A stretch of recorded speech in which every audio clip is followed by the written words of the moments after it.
Chhattisgarhi video देखने के लिए हमारे चैनल को सब्सक्राइब करें और दबाएं इस बेल आइकन को, ताकि हमारे वीडियो के नोटिफिकेशन आपके पास पहुंचे सबसे पहले।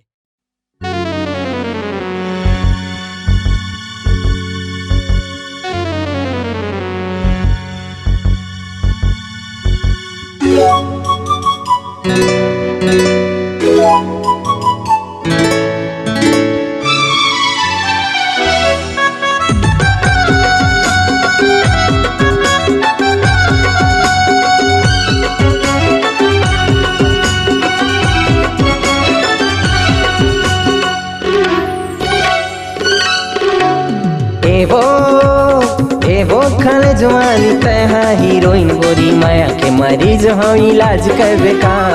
एवो खल जवानी तहा हीरोइन गोरी माया के मरीज हो इलाज करबे का। इलाज करबे का, इलाज करबे का, इलाज करबे का, इलाज करबे का। एवो हरे खल जवानी तहा हीरोइन गोरी माया के मरीज हो इलाज करबे का। एवो खल जवानी तहा हीरोइन गोरी माया के मरीज हो इलाज करबे का।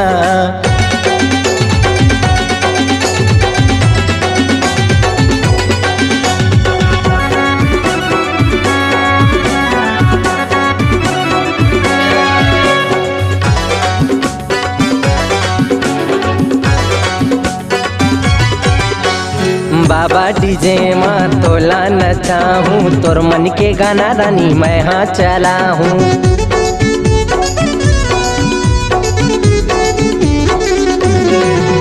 अरे बाबा डीजे माँ तोला नचाहूँ, तोर मन के गाना रानी मैं हाँ चला हूँ। तोर मन के गाना रानी मैं हाँ चला हूँ। धक्का धक्की झन करबे तयागी लग जाही गोरी सब तोर माया के दीवाना हवे ना। धक्का धक्की झन करबे तयागी लग जाही गोरी सब तोर माया के दीवाना हवे ना। दीवाना हवे ना, दीवाना हवे ना, दीवाना हवे ना, दीवाना हवे ना। एवो हरे कल जवानी तहा हीरोइन गोरी माया के मरीज हो इलाज करबे का।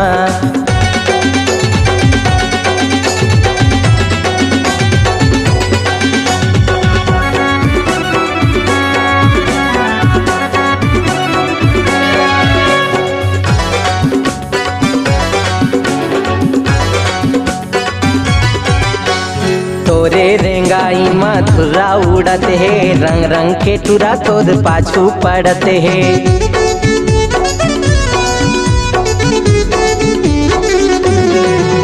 अरे तोरे रेंगाई मथुरा उड़त है, रंग रंग के टुरा तोद पाछू पड़त है। रंग रंग के टुरा तोद पाछू पड़त है। तोरे नाम के जहर अंग अंग में समय रानी माया में कैसे फांसाई डाले ना। धक्का धक्की झन करबे तयागी लगे जाही गोरी सब तोर माया के दीवाना हवे ना। दीवाना हवे ना, दीवाना हवे ना, दीवाना हवे ना, दीवाना हवे ना। एवो हरे कल जवानी तहा हीरोइन गोरी माया के मरीज हो इलाज करबे का। एवो कल जवानी तहा हीरोइन गोरी माया के मरीज हो इलाज करबे का। माया के मरीज हो इलाज करबे का। माया के मरीज हो इलाज करबे का। माया के मरीज हो इलाज करबे का। अगर आप अपनी आवाज को एक नया आयाम देना चाहते हैं तो चले आइए मल्टी ट्रैक डिजिटल रिकॉर्डिंग के लिए संपर्क करें HK म्यूजिक कंपनी, कोटा डबरी, चांपा, छत्तीसगढ़।